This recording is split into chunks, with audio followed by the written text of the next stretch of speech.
Hour number 3, Your News Talk America is underway. My friends, we're hearing the word fraud quite a bit, aren't we? The Vice President of the United States, J.D. Vance, is even the fraud czar. So fraud is everywhere. It's something that we have to contend with today. But I want to welcome in to the broadcast a return panelist. And he, let me just say this. James McManus knows fraud when he sees it. James, you're laughing, but you know what? You pick something up about something that's going on right now. And with respect to our 401ks, which really are our retirement, how important are our 401ks? Well, we're told now that Social Security is going to go bankrupt in 6 years.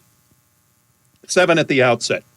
But you're here to warn us about something that the president's doing with regard to something that you consider might be a nuclear bomb for those Americans, 70 million of them, in fact, that have retirement accounts. Tell us about it, and it's so good to have you back, James McManus. Hey, thank you for having me back. It's always a pleasure. Thank you. And I'll get right into it. Please. First, to the audience out there, what makes a great analysis? I'll use sports as an analogy real quick. Okay. David Cohen, great pitcher. When he's calling a ball game, he sees how the pitcher can hold the ball, and he breaks down the analytics, right? Right. Analyze it. In my case, previously in my life, 1994 to 2002, I was in federal prison for racketeering, okay? The reason I lead with that is because it's very important today, 30 plus years later. Right now, and I'll get into that shortly. Right now, Donald Trump, he inherited a mess when he came into office. He did a great job strengthening our military, tightening up our borders, and getting our economy rocking and rolling. One of the things that he ran his campaign on was drain the swamp. Well, one swamp that has not 100% been touched at all is the private credit industry. And when I heard now, that he's been saying that he wants to privatize 401ks and Social Security and put it into the private credit industry, I said, no. We already have a problem right now. You can't open up a newspaper. You can't see a Moody's every day, a downgrade from, every one of these private credit industries. Every day they're getting downgraded. So we're setting ourselves up for another 2008 and 9, which I believe it's already in place, that we're seeing the cracks. There's going to be a dramatic, unfortunately, I think a recession because of what's going on in the private credit industry. And that's because there's no regulatory policies in place. It's the wild, wild west. You mentioned that in the information that I was provided, that you worried that there is going to be another 2008 correction or real estate crash like there was. The financial markets are heavily invested in real estate. Is that the concern that you have? So that is the major concern on the private credit industry. Right now I have a federal racketeering case against Fairbridge asset mismanagement. Right. You've been on this program talking about that in the past. Right. Correct. So going back to, what gives me the expertise to have this conversation is that going back to the sports, I've been playing now in the development and construction industry for 2 decades plus. Mm-hmm. I've had to now learn the law in regards to financing and how these banks are operating because due to the lack of any regulatory policies, these private credit lenders get all that, 90% of their money comes from the institutional vehicles, Oaktree, Brookfield, Apollo, American, and insurance companies like American Life and Securities.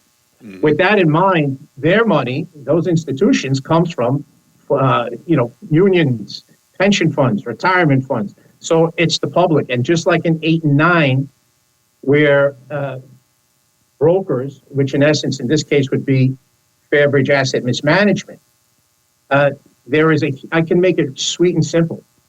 There is representations and warranties that all these entities like a Fairbridge has to make to an Oaktree, which is, hundreds of billions of dollar entity. And in that representation, they have to do a due diligence, and they have boxes that have to be checked. And in Fairbridge's case, and like many other of these asset management companies, these private lenders, they bypass it. They bypass it deliberately, but they make the representation to their lender, like an Oak Tree, Right. and say the borrowers are, there's nothing wrong with them. Just like 8 and 9, where people were barely able to get one home. So you're saying, James, they're misrepresenting who they're lending money to so that they can get 100%. Okay, wow. We have. But that's what I thought. That was what 2008. I thought we legislated that can never happen again. So we did. But what happened in 2008 and 9? What happened after we put the regulatory policy in place? Right. All that happened was, where'd the business go? Where'd all that business go? Well, it stepped to the right, and the private credit industry was there for the taking. So that all of that business went into the private credit industry, which is a $2 trillion industry today, which is bigger than what the housing crisis was. So all it did was it kept going. They just took the business profile and put it somewhere where there was no regulatory policy. We need to have that regulatory policy, because if it walks like a duck, talks like a duck, quacks like a duck, it's a duck. Well, if it has money like a bank, lends money like a bank, and can take property like a bank, it's a bank. So why is the private credit industry an exception here? That's I just think point. that Donald Trump's table was so full of issues that he had to deal with, and now we have a war and everything else. And he's been playing the long game, which he should, because he set this country up now for prosperity, going into generations. However, in this case, all that hard work could be in vain, because if he does not, and Congress does not, pay attention to this right now. I mean, we're already late to the game. This problem is here. You have year over year. Here's something that just came out today. Year over year in the private credit industry, 50% of the private asset companies, they were downgraded. 50%. There's 2,400 private credit companies. That's over 1,000. Now, Jamie Dimon's been saying it since 2025 in the fourth quarter, ringing the alarm bell, saying we have a problem here, and this could be reminiscent of 8 and 9.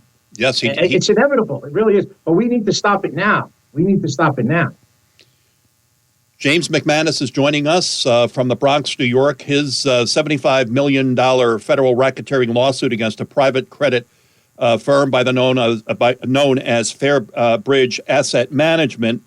And I guess through the School of Hard Knocks, James, you're an expert in fraud. You recognize where these problems are. Yeah.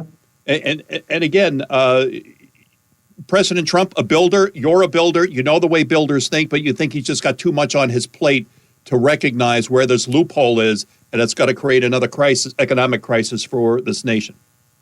There's no doubt in my mind. It's here right now. I'll tell you one thing, though. Yeah. In New York, the higher courts, the appellate courts, 2 decisions came out over the past month.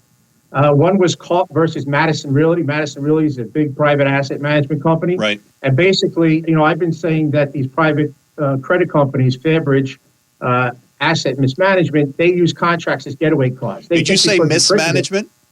Yes, mismanagement, okay. Absolutely. I thought I got that. Go ahead. They don't manage anything right. They mess up the money, they mess up the project, but they do it deliberately, right? So part of it, all jokes aside, is because it's the Wild Wild West and no regulatory policies, is that they see the opportunity to manufacture and engineer situations that'll cause a default. So when you have I'll call them brokers to go back to 8 and 9, but when you have an asset management company that's able to do anything they want in structured defaults to seize the property, or loan to own. What I've been saying is they're using these contracts as getaway cars. Finally, the Court of Appeals is starting to see it as well. Kauff versus Madison, they just said is that you cannot say that a person signed his rights away in a forbearance agreement if there's fraud that's alleged. It has to be heard. And they were using that. And also, against Apollo, just the other day, they said that you cannot, in your contract, have sole discretion and do whatever you want to do. So they're starting to see that these contracts are getaway cars for these entities, and they're saying, let's pump the brakes here. You're not allowed to break the law. You're not allowed to equity strip. Fairbridge Asset Mismanagement is the prime example. And, when I go back to how I led into my 30 years ago, I was on trial for 3 months with the federal government. I understand what they consider a crime. And what I'm living through right here now is nothing even close to the criminality that went on 30 years ago. Very interesting. Very interesting. So this is, and I'm looking at it, and I just don't understand. Where is Letitia James? She's been bringing some cases in. Well, she's got real estate investment problems of her own, doesn't she? Oh, she certainly does. She certainly does. So look, I'm one person, but for every case that you hear about going against this machine of a $2 trillion industry, right, there's thousands of people that are crippled financially. In my case, it was also physically, but we'll leave that to the other, with the heart attack that they caused in the surgeries. So they check all the boxes, just like a criminal cartel. These companies. Now, again, I'm not saying it's all the private credit industry, but Donald Trump, if you're listening, you cannot just put the money in the private credit industry on a handshake, on a blind faith deal. There's no regulatory policy. He knows as a businessman, he would never do it, ever. So what I'm saying is just you have to have some of the senators, the congressmen, you have to get a regulatory policy in place, because at the end of the day, just like 8 and 9, right, where the public paid the price, guess whose money's already out play? It's the public's. It's ours, right? No, there's no question. We're always left holding the bag. We are always paying the bill for what others do. James, I have a question that's been posted on our dial board by our listener producer 3M for you, and I'd like to get to it now. And 3M says, it would seem that many of Trump's financial policies are benefiting his son's new investments or his cronies. This 401k executive order seems like payback.